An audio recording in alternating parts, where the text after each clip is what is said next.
मैं तेरी हूँ, मैं तेरी हूँ, मैं तेरी हूँ, मेरे पिया, मैं तेरी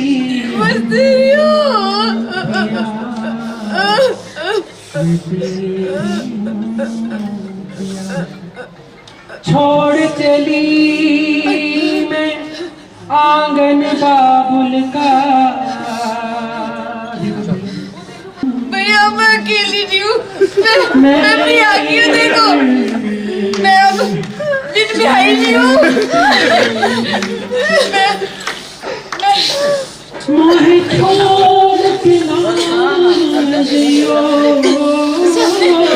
सबने देख लिया ना, अब मैं माफ भी करूंगी।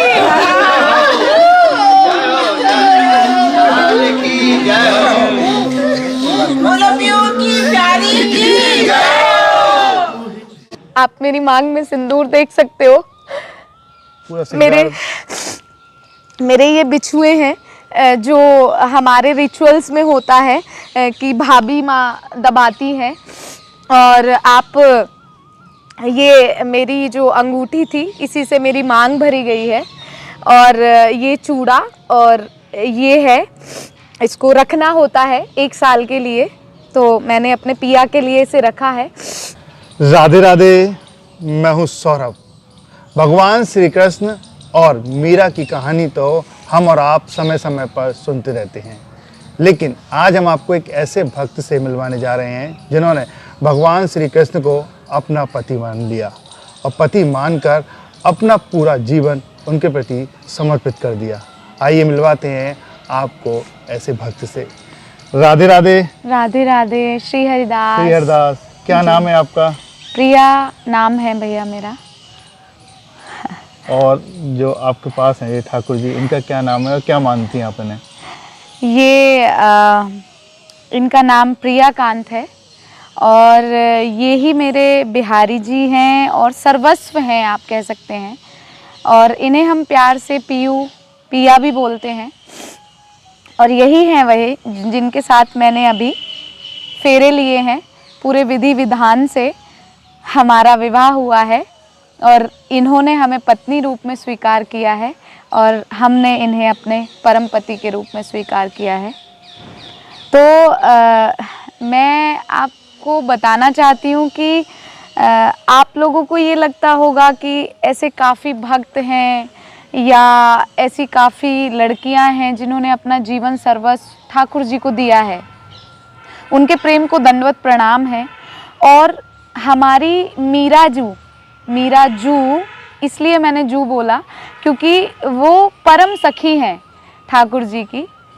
तो मीरा जी की कथा हमने सुनी है लेकिन कभी देखने को नहीं मिली। जिनके भाव है अंदर वो मीरा जी को देख भी पाए होंगे, परंतु मुझे ऐसा लगता है कि अभी इस दशक में शायद हम लोग मीरा जी को देख नहीं सकते, महसूस कर सकते हैं।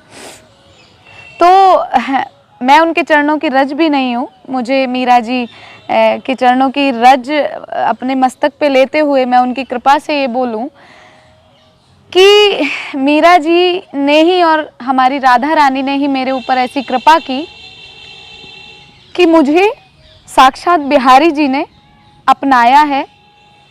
क्योंकि एक पद है हमारे रसिकों का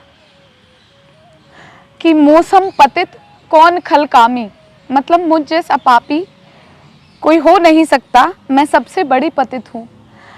लेकिन इन्होंने बिल्कुल प्रमाण कर दिया कि चाहे कोई कैसा भी हो लेकिन मेरे लिए अपने हृदय में ज़रा सा अगर प्रेम भाव रखे तो मैं साक्षात आता हूँ। जिस भी भाव से आप मुझे ध्याओगे वरोगे मैं उसी भाव में आपके सामने साक्षात प्रकट होऊंगा। और उसका जीता जागता उदाहरण मैं हूँ आप लोगों के सामने। और मैं सबको बताना चाहती हूँ भैया कि किसी को लगे कि ये कहानी है, ये कहानी नहीं है, ये साक्षात बिहारी जी की निकुंज लीला है जिसको केवल और केवल वही हृदय समझ पाएगा जिसने कभी प्रेम किया हो। क्योंकि एक और हमारे रसिकों की वाणी है कि जातन लागे सो तन जाने, मतलब जिस तन पे लगी हो वही तन जान सकता है। तो इस लीला को केवल और केवल वही अपने हृदय में उतार पाएगा जिन्होंने कभी प्रेम भाव में कभी भी एक क्षण के लिए भी स्वयं को उतारा होगा। आपको कब प्रेम हुआ था इनसे और कहाँ मिले थे आपको ये? ये संतों की ही देन है। मेरे आचार्य परम पूज्य गुरुदेव के कर कमलों से ये मुझे मिले और उन्हीं ने इनका नामकरण किया, मेरे पूज्य गुरुदेव आचार्य श्री गौरव कृष्ण गोस्वामी जी। और परम गुरु तो उन्होंने हमें ये बताया कि आपके परम गुरु जो हैं स्वामी श्री हरिदास जी महाराज हैं, और उन्होंने ये हमें समझाया, इस पथ को प्रशस्त किया कि बिहारी जी ही हमारे सर्वस्व हैं, स्वामी जी ही हमारे सर्वस्व हैं। तो उन्हीं के द्वारा ये मेरे जीवन में आए, और जीवन में आए तो बहुत सी ऐसी वाक्य हैं जिन्हें मैं कहना चाहती हूँ। शायद लोगों के पास समय ना हो इतना सुनने का, लेकिन मैं फिर भी कहूँगी आप लोगों से कि आपसे करबद्ध मेरी प्रार्थना है कि इसको कहानी मान के ना सुने।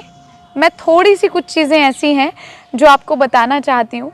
मेरा शरीर एक जाट परिवार से है, मैं हरियाणा से बिलोंग करती थी, अब तो मैं अपने पिया की हूँ। मैंने बिल्कुल अग्निपथ पे चली हूँ इनके प्रेम के लिए। मैंने अग्नि परीक्षाएं दी हैं। मेरे जो शरीर के माता पिता या घर वाले आप जिन्हें कहेंगे, वो कट्टर आर्य समाजी हैं, बिल्कुल विरुद्ध थे वो मूर्ति पूजा खंडन में, आपको पता है विश्वास रखते हैं आर्य समाजी। लेकिन भैया मैंने हार नहीं मानी, क्योंकि मैंने प्रेम किया था इनसे और किया है। मैंने सिर्फ इनके चरणों में एक प्रार्थना की कि देखो पीयू, प्रेम विवाह तो हमारा हो चुका, गुरुदेव ने दे दिया आज्ञा, लेकिन असली विवाह तो संत और रसिकों की वाणी है कि जब तक माता पिता का आशीर्वाद ना हो तब तक वो शादी सफल नहीं होती। तो हमने इनके चरणों में ये प्रार्थना की। 14 साल तक हम बहुत तड़पे हैं। हमारे साथ ऐसी ऐसी चीज़ें भी हुई कि तुम्हें मार दिया जाएगा, तुम्हें काट दिया जाएगा, तुम बाबा जी होना चाहती हो, तुम सन्यासी हो गई हो, तुम्हें वृंदावन नहीं जाने दिया जाएगा। लेकिन हमारा बचपन से ही थोड़ा था कि जैसे बड़े बड़े मुंडे होते हैं, तो हम छोटे से थे, करीब हम 6-7 वर्ष के होंगे। तो हमारी अब निकुंजवास कर गई हमारी ताई जी थी, वो बताती थी कि हमारा जन्म राधा आठे को हुआ है। तो हमारे जाटों में इतना राधा आठे को कोई जानता नहीं है, मतलब राधा अष्टमी। जी जी जी, जैसे कृष्ण जन्माष्टमी को हमारे जाटों में बोला जाता है, इधर हरियाणा में जन्म आठ है, मतलब कृष्ण जन्म आठ है। तो ऐसे ही राधा अष्टमी को श्री राधा आठ है बोला जाता है। तो कुछ लोगों का मानना था कि हम राधा अष्टमी को जन्मे हैं इसलिए हमारा पागलपन है इनके लिए, परंतु अब जैसा भी था वो तो ये जाने या फिर स्वामी जी जाने। तो हमने घर वालों को सिर्फ एक ही बात बोली कि अगर आप पिया को स्वीकार नहीं कर सकते हैं तो हम घर छोड़ देंगे, हमें नहीं रहना आपके साथ। हम स्पोर्ट्स में थे, हमने वहाँ से हमारी आजीविका चली, जो भी मिलता था हम काफ़ी मतलब जीते भी हैं खेल के, जो भी वहाँ से आता रहा। फिर हमारा फ्री में एडमिशन किया फरीदाबाद वालों ने, डीएवी कॉलेज, और सबका बहुत सहयोग मिला। तो अल्टीमेटली कहने का मतलब ये है कि मैंने इनको चुना था, तो इन्होंने मेरा सब ऐसे संपन्न कर दिया कि मुझे कभी घर वालों की कमी या मुझे ऐसा लगता कि मेरी पढ़ाई नहीं हो पा रही या मैं कुछ कर नहीं पा रही, तो इन्होंने सब अपने आप स्वयं पूरा कर दिया। ये दिखे सबको ऐसे बैठते हुए कि ये एक मूर्ति बैठी हुई है, लेकिन इनकी लीलाएं तो मैं अभी क्या वर्णन करूं। तो मैं थोड़ा सा इस भाव को समेटते हुए ये बोलना चाहती हूँ कि मैं छोटी सी ना छुप छुप के मुंडों के अंदर आ जाया करती थी वृंदावन, और तो पिताजी और को पता लगता था, अरे भैया उसकी नंबरदार की लड़की कहाँ गई कहाँ गई, तो वो सब बताते थे, अरे भैया वो तो वृंदावन चली गई है वहाँ। तो हमें पीटा भी जाता था, हम बहुत पिटे हैं, पर वो पिटना बहुत सौभाग्यदायी हमारे लिए रहा, क्योंकि कहते हैं ना ऐसे सीधा सीधा तो प्रेम का पथ होता नहीं ना, प्रेम के पथ पे तो बहुत सारी यातनाएं और प्रतिकूलताएं हमें जो है सहनी पड़ती हैं। अनुकूलता में बिहारी जी मिल जाने वो कोई प्रेम थोड़ी होता है। कितने वर्ष पहले की बात है जब आती थी आप? मैं करीब भैया 6-7 वर्ष की थी बस। अच्छा। सिर्फ 6-7 वर्ष की थी। और जब मैं 6th क्लास में पढ़ती थी तो हमारे वहाँ एक भागवत जी करने के लिए एक महाराज जी आए थे, तो बस उन्होंने तो समझो कि हमें सर्वस्व दे ही दिया था। हम वहाँ कथा सुनने के लिए जाते थे पिताजी के साथ, तो हमारे पिताजी बहुत क्रोधित हो गए और फिर हमें लेके ही नहीं गए। लेकिन वही हमारे जीवन में ऐसा था कि हमें इनकी मोटी सी आँखों से प्यार था। हम बचपन में नहीं जानते थे कि क्या है कौन है, क्योंकि ये तो अभी आए ना 13-14 साल पहले इस स्वरूप में, तो ये 13-14 साल पहले आए हैं। लेकिन उससे पहले हमें सिर्फ ये पता था कोई मोटी आँखों वाला है जिसके लिए हम छुप छुप के आ जाते थे, पिटते भी थे। तो फिर पता चला धीरे धीरे कि उन्हें बिहारी जी बोलते हैं। कलयुग में स्वामी जी ने प्रकट उन्हें किया है और अपनी प्रेम साधना से किया है। तो हमारे मन में सिर्फ एक भाव आता था कि स्वामी जी के चरणों की रज लेके जब स्वामी जी अगर उन्हें प्रकट कर सकते हैं इस कलयुग में, तो क्या मेरा प्रेम ऐसा नहीं होगा कि मैं भी उन्हें अपने समक्ष प्रकट कर सकूं कि वो मुझे अपनाएं और इन घर वालों को सबको ये बताएं कि वो साक्षात हैं। बस इसी भाव में मगन होती चली गई।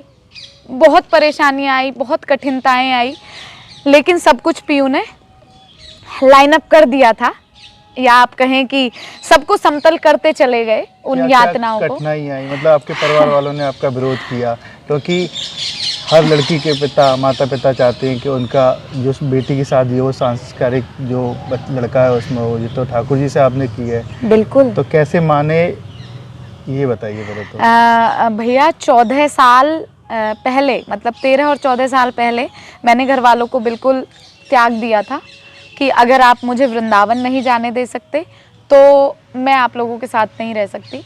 उस टाइम पे मेरी ग्रेजुएशन फिनिश हुई थी, स्पोर्ट्स में मैं थी। क्या तो पढ़ाई के बारे में बता दीजिए। हाँ, पढ़ाई तो अब मेरी पीएचडी फाइनल हो गई है और मेरा एमबीए जो है वो एचआर से रहा है। मेन जो है मार्केटिंग मेरा माइनर रहा है और गुड़गांव की ITM university, top 10 university you can say, वहाँ से मैं शिक्षित हूँ और वहाँ से मेरी एमबीए हुई और डीएवी सेनेटरी फरीदाबाद से मेरी ग्रेजुएशन हुई है। वहाँ भी मुझे ये लोग सिलेक्ट करके ही लेके गए थे वॉलीबॉल के एज अ चैम्पियन, और वहीं से मेरा जो भी पढ़ाई का सब खर्चा सब वहीं से चला है। और उसके बाद फिर मेरी एमबीए में स्कॉलरशिप ली, मैंने यूनिवर्सिटी टॉप किया, इंटर यूनिवर्सिटी खेली। तो मैंने कहा ना कि वो तो ये सब करते चले गए, क्योंकि तू चले एक पग मैं चलूँ पग 1000। जॉब भी लगी थी ना आपकी? जी, मेरी जॉब भी लगी थी। मैं एज अ एसआई ऑफिसर रही हूँ चंडीगढ़ फोरेंसिक में, बट इनकी इच्छा नहीं थी शायद, क्योंकि वृंदावन को बहुत कॉम्प्रोमाइज़ करना पड़ रहा था और जिस रस के लिए मुझे पैदा किया गया वो रस ही हमें नहीं मिल पा रहा था। तो बस वही छुड़वा दिया। मैं as a HR air hostess उसमें भी सिलेक्ट हुई हूँ अपने इंडियन इसमें एयरवेज में, इंडिगो एयरलाइंस में। मेरे पास काफ़ी फ़ोटोज़ हैं उसकी, मैं आप लोगों को दिखा सकती हूँ। जैसे किसी को लगे कि मुझे पढ़ा के बुलवा दिया गया है, ऐसा कुछ नहीं है। I have all the proofs.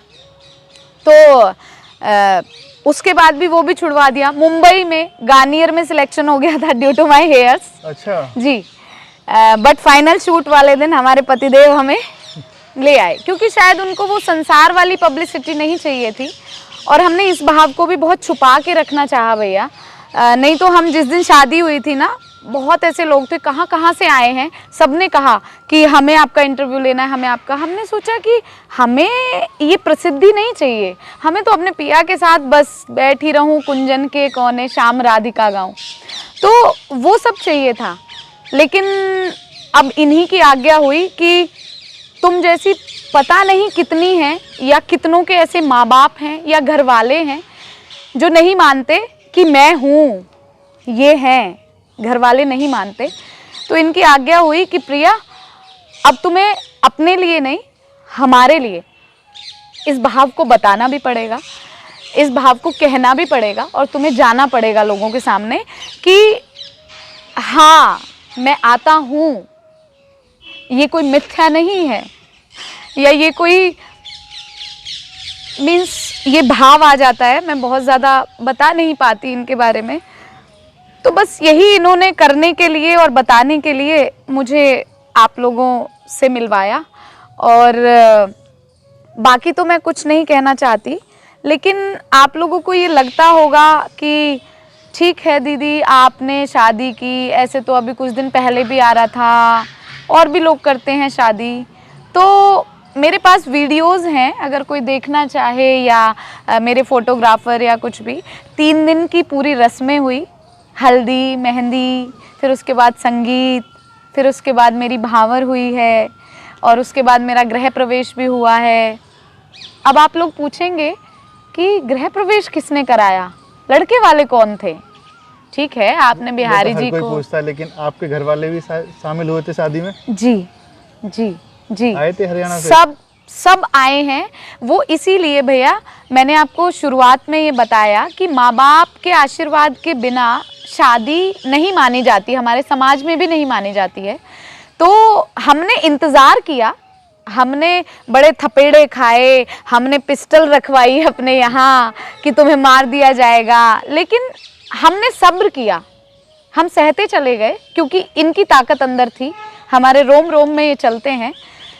तो घर वालों ने अब फाइनली, मेरी माताजी जो हैं वो अभी अंतिम शैया पे चल रही हैं, उन्हीं के का ही सेवा प्रसाद है जो मुझे बिहारी जी मिले हैं और इन्होंने मुझे इस तरह से अपनाया है।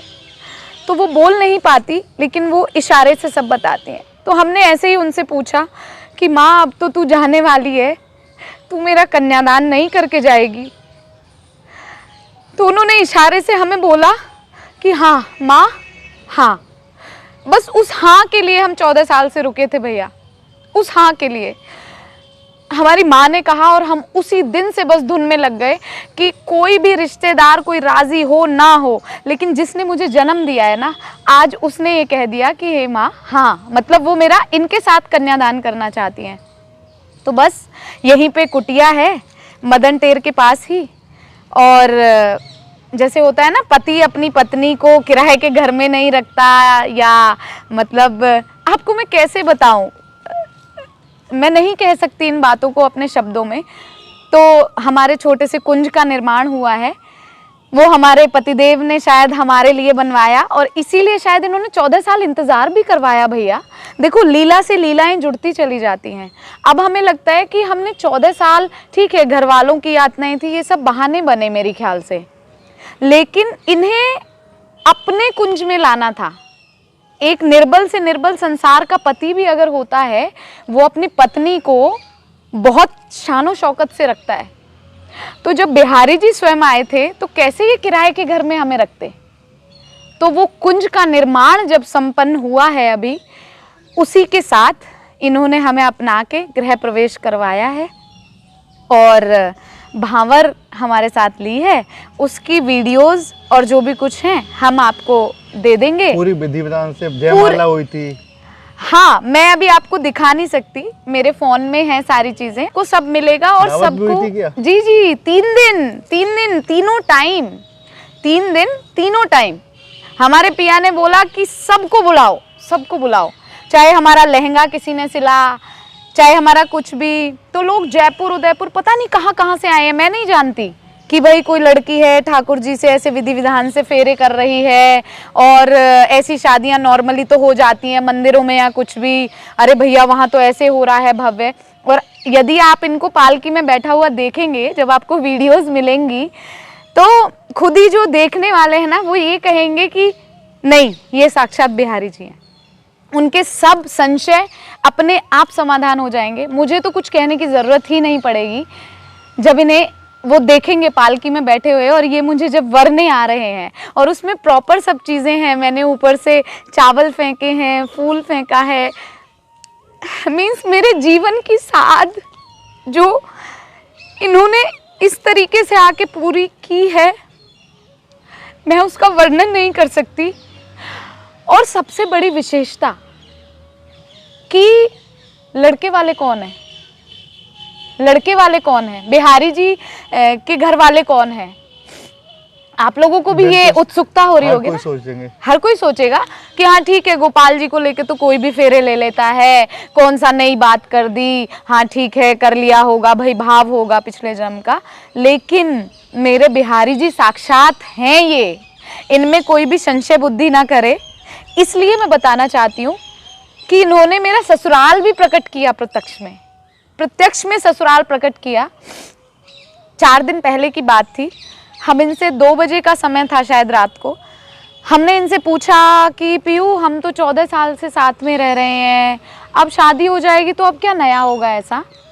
क्योंकि शादी के बाद तो देखो घर में भले दूर रहें, जैसे भाई बेटा बहू अगर जॉब पे होते हैं तो सास ससुर अलग भी रहते हैं, दूर भी रहते हैं। तो हमने इनसे पूछा, मैंने कहा सास ससुर भी होते हैं और ननद कोई तो होता है ना, ससुराल माने ससुराल होता है ना भाई, आप मुझे वर रहे हो अब, जब इतना सब कुछ सारा कर रहे हो ये सब बड़ा इस सृष्टि को दिखाने के लिए।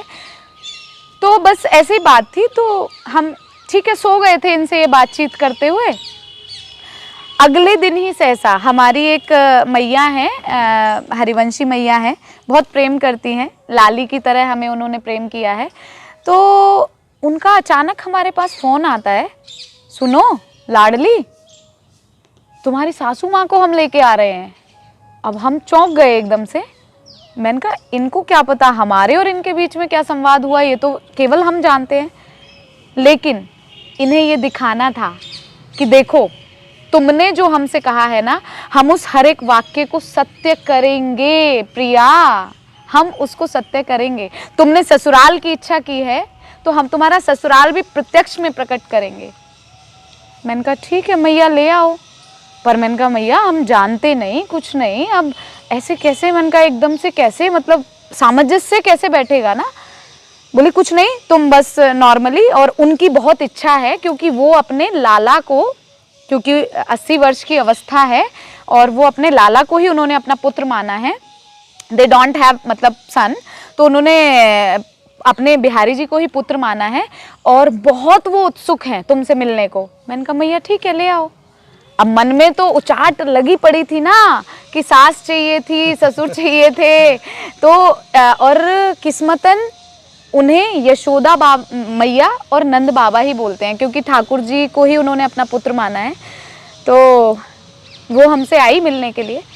अब आप भी कहेंगे कि वो कहाँ हैं, तो नहीं, मैंने उन्हें बुलाया है, मैंने उनको बोला, मैंने कहा मैया जब अगर हमें आपको अपने लाला का वर्चस्व ये दिखाना है इस सृष्टि को और मुझे अपने बिहारी जी का, अपने पिया का दिखाना है, तो आपको आना पड़ेगा, हमें दिखाना पड़ेगा, लोगों को बताना पड़ेगा कि बिहारी जी हैं। ये संसार मिथ्या हो सकता है, कल्पना हो सकता है, लेकिन ये परम सत्य है। तो भक्तों को हम मिलवाएंगे जी, पहले जी। आपके बारे में और पीहू जी के बारे में बात कर लें, हाँ, तो उसके बाद मिलाएंगे जी। अब ये बताइए, जब से आपकी शादी हुई है जी ठाकुर जी से, आपके जीवन में क्या बदला? भैया ये कुछ भाव ऐसे हैं कि सामने तो उजागर नहीं किए जा सकते, लेकिन हमारे साथ तो इनकी लीलाएं पहले भी बहुत कुछ थी, परंतु कुछ जो बिल्कुल परम पति वाले जो भाव हैं वो हमारे साथ अब घटित होने लगे हैं। और पहले भी ये हमारी सदा सहायता करते ही आए, क्योंकि जैसे कभी किसी से लड़ाई हुई, क्योंकि आप जानते हो स्त्री शरीर है, अकेले किसी ने सोचा कि अकेली लड़की है, नहीं इसको दबा लिया जाए, इसको ये कर लिया जाए, तो हम बस एक ही बात कहते थे कि तुम लोग जानते हो कि हम अकेले दिखते हैं लेकिन हमारे रोम रोम में हमारे पिया चलते हैं। और भैया इन्होंने उस चीज़ को साक्षात किया है, बिल्कुल साक्षात किया है कि ये हमारे रोम रोम में चलते हैं। तो अभी कुछ दिन पहले की ही घटना है, हम अपने कुंज के आगे से थोड़ा सा वो पक्का करवा रहे थे, मतलब जैसे रज थी वहाँ पे, जी सड़क को। तो हम छोटा सा भाव आपके साथ शेयर करना चाहेंगे, क्योंकि जो आंतरिक भाव है उन्हें तो मैं यहाँ नहीं कर सकती, रसिकों की आज्ञा नहीं है, लेकिन जो समझने वाला है वो इतने से समझ जाएगा कि वो पूरी लीला हमारे साथ अब कर रहे हैं। पहले तो थी, लेकिन जैसे एक सुहागन के साथ पूर्णतः होती है एक पति की, वो सब भाव इनके हमारे साथ हो रहे हैं। तो ऐसे ही करके तो हमें किसी ने गाली वाली दे दी थी कि भाई नहीं, हम यहाँ से रुक नहीं सकते, हम यहाँ से कर नहीं सकते।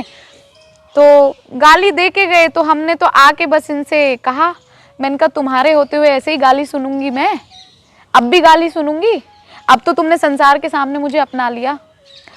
लेकिन भैया आप विश्वास नहीं करोगे, अगर आप चल सकते हो तो मैं आपको उन लोगों से मिलाऊंगी। इन्होंने वापस, मैं वहां पे बाहर गई, वो बंदा दोबारा जा रहा था बाइक पे, वो रुक नहीं रहा था, वापस मतलब ऐसे चला गया था वो। मैं शांत हो गई और मैं इनसे रोक के कहने लगी, मैंने कहा तुम्हारे होते हुए गाली सुनूंगी मैं अब, चलो पहले तो जो था। मैं वापस गई हूँ बाहर, वो वापस लड़का आ रहा था, और भैया पता नहीं मुझे क्या हुआ, क्योंकि ये थे ना अंदर, इनका स्वाभिमान मेरा स्वाभिमान है, तो मेरे सम्मान और स्वाभिमान को तो ये कर ही नहीं सकते ना किसी भी हालत। तो वो लड़का आ रहा था और सडनली मैंने उससे कहा, मैंने कहा बेटा अब मत जाओ ना प्लीज़ यहाँ से, यहाँ पे थोड़ा सा सीमेंट हुआ है और आप लोगों के लिए अच्छा है, बारिश में बड़े बुजुर्गों के लिए थोड़ा इजी हो जाएगा। लेकिन नहीं, उसने तो एकदम से ऐसे झटका और मेरे बाइक पे से पैर, मतलब बाइक चढ़ जाती, बट मैं एकदम से पीछे हुई, मुझे नहीं पता उस बंदे का ऐसे गिरेबान पकड़ा गया और उसको बाइक से गिरा दिया गया।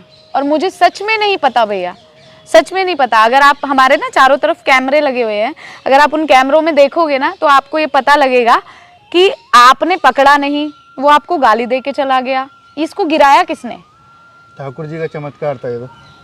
साक्षात लीला है कि तू ऐसे कैसे सोच सकती है। मैं सिर्फ अति होने का इंतजार करता हूँ, लेकिन जब अति हो जाती है तो फिर मैं किसी को भी नहीं बख्शता। वो लड़का गिरा, उसके बाद फिर उसको पकड़ा भी गया वहाँ पे, क्योंकि चला जाता तो फिर क्या ही मतलब रहता ना। उसके बाद पूरी कॉलोनी सब इकट्ठे भी हुए हैं लोग सारे, सब कुछ। फिर वो लड़का नाक रगड़ के गया है इनके सामने। हमने इनसे कहा, मैंने कहा पिया आपको चैन नहीं आया? उसने क्षमा मांग ली, उससे चैन नहीं आया। बोला ऐसे कैसे चैन आ सकता है, जब संसार का कोई निर्बल पति होकर अपनी पत्नी के विरुद्ध कोई गलत शब्द नहीं सुन सकता। तुम तो हमारी प्रिया हो, तो ऐसे कैसे चैन आ जाता।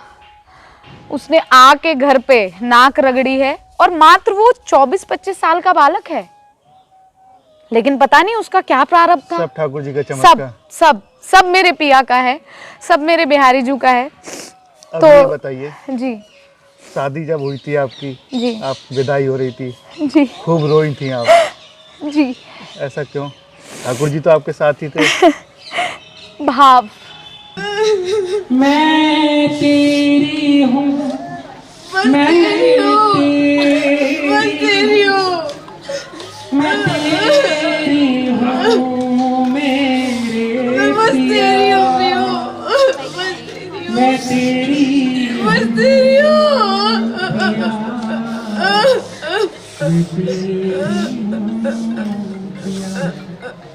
छोड़ चली मैं आंगन बाबुल का,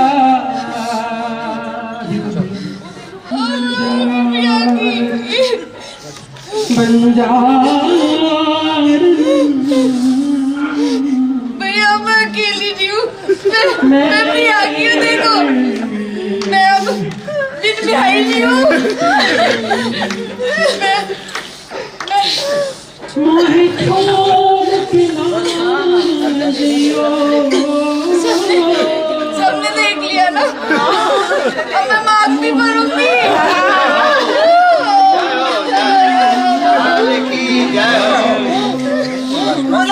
की प्यारी की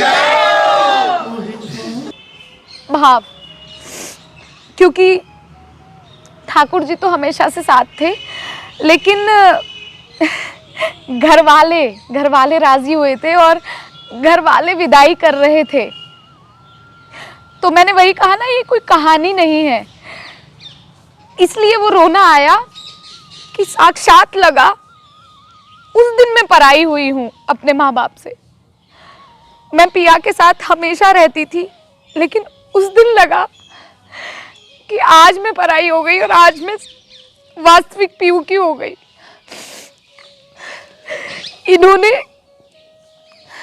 मैं बता नहीं सकती, क्योंकि ये भाव दशा ऐसी है कि या तो ये अश्रु कहते हैं इस भाव दशा को, या फिर ये जबान कह पाती है।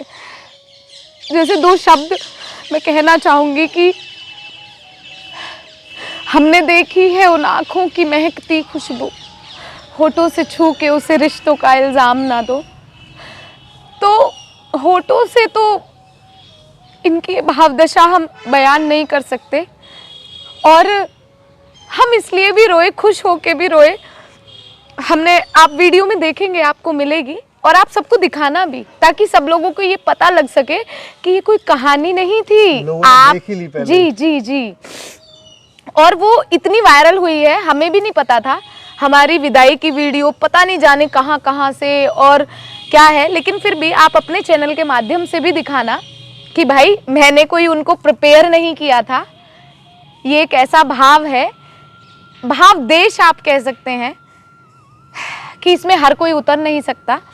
उन वीडियोस में आप देखेंगे मैं जोर जोर से चीख चीख के ये कह रही हूँ अपने घर वालों को कि भैया अब मैं बिन ब्याही नहीं रही हूँ। सब लोग कहते थे कि एक लड़की की मांग में सिंदूर होना चाहिए, तो हम यही बात कह रहे थे कि हमसे सब क्वेश्चन करते थे, हम पहले कभी सिंदूर लगा लेते थे, तो ये सबके सामने ऐसे नहीं थे। इसीलिए इन्होंने संसार को दिखाने के लिए इतना बड़ा सब रचा, इतनी लीला रची, जिससे हम स्वयं को ये कह पाए कि हम इनकी सुहागन है। और हमने सबसे यही कहा कि अब हम शान से अपनी मांग भरेंगे। आप मेरी मांग में सिंदूर देख सकते हो। पूरा मेरे ये बिछुए हैं जो हमारे रिचुअल्स में होता है कि भाभी माँ दबाती हैं, और आप, ये मेरी जो अंगूठी थी इसी से मेरी मांग भरी गई है, और ये चूड़ा और ये है, इसको रखना होता है 1 साल के लिए, तो मैंने अपने पिया के लिए इसे रखा है। और ये सब जो है, ये गहना, ये आभूषण, ये सब हमारे पिया की ही देन है। मतलब हमें नहीं पता था कि ये इन्हें क्यों बनवा रहे हैं, क्योंकि शायद इनके तो ये तो लीलाधर है ना, ये तो पलक झपकते ही कुछ भी कर सकते हैं। तो इन्होंने हमारे लिए सब तैयारियां पहले कर दी थी कि प्रिया तुम थकी होगी, उस टाइम पे कुंज बनाने में तुम व्यस्त होगी, तो इन्होंने हमारे लिए ये हार बनवा दिया, और मतलब हमारे लिए इन्होंने सब तैयारियां करके रखी थी। तो उस विदाई की वीडियो से आपको ये पता चल जाएगा। और अब मैं सबको ये बताना भी चाहती हूँ कि मैं अपने पिया की सुहागन हूँ, और सबसे प्रार्थना ये हाथ जोड़ के मेरी है कि एक बार अगर प्रेम का भाव आप इनके चरणों में समर्पित करते हो ना, यदि एक क्षण के लिए भी, तो ये साक्षात आते हैं और वो सब करते हैं जो संसार का पति नहीं कर सकता। मैं अपने भाव को यहीं विराम देना चाहूंगी। अब चलते चलते आगे का आपका क्या प्लान है? मेरा आगे का प्लान तो यही है कि तोए किस विध लाड लड़ाऊं, तोए नित नए लाड लड़ाऊं, बसा के तोहे नैनन में, तो ना मैं देखूं और को, ना तोहे देखन दूं, आप या इन नैनन में पलक ढांप तोहे लूं। तो बस यही भाव है, ना कोई प्रसिद्धि चाहिए, ना कोई जिद्दोजहद है इस संसार से। हाँ, लेकिन ये ज़रूर है कि इस भाव के लिए सदैव जीती रही हूँ, इनके लिए सदैव जीती रही हूँ, मर मर के जीती रही हूँ। तो इस भाव के लिए ज़रूर आज ये कहना चाहूँगी कि संसार केवल कल्पना है, जो भी हैं परम सत्य हैं, हमारे बिहारी जी हैं। और सभी को अपने मन में ये भाव रखना चाहिए कि हमारे बिहारी जी थे, हैं और रहेंगे। आप जिस भी भाव से उन्हें अपनाएंगे वो समय समय पर आके अपनी इन लीलाओं को दिखाते रहेंगे और बताते रहेंगे कि हाँ मैं हूँ, मैं कभी ना गया था ना जा सकता हूँ। और वृंदावन, वृंदावन जो नित्य रस लीला जहाँ पे प्रिया प्रीतम की होती है, इन्होंने मेरे माध्यम से तो ये बिल्कुल प्रमाण कर दिया है, प्रत्यक्ष प्रमाण कर दिया है कि यहाँ पे नित्य प्रति वो रस लीला होती है प्रिया प्रीतम की। बस इसी के साथ मैं अपने भाव को विराम देना चाहती हूँ। राधे राधे। राधे राधे। श्री हरिदास। श्री अरदास। देखिए जिस तरीके के इनके भाव हैं, मैं आज निःशब्द हूँ अपना एंड करने के लिए।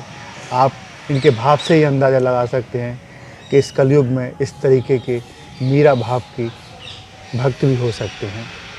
राधे राधे।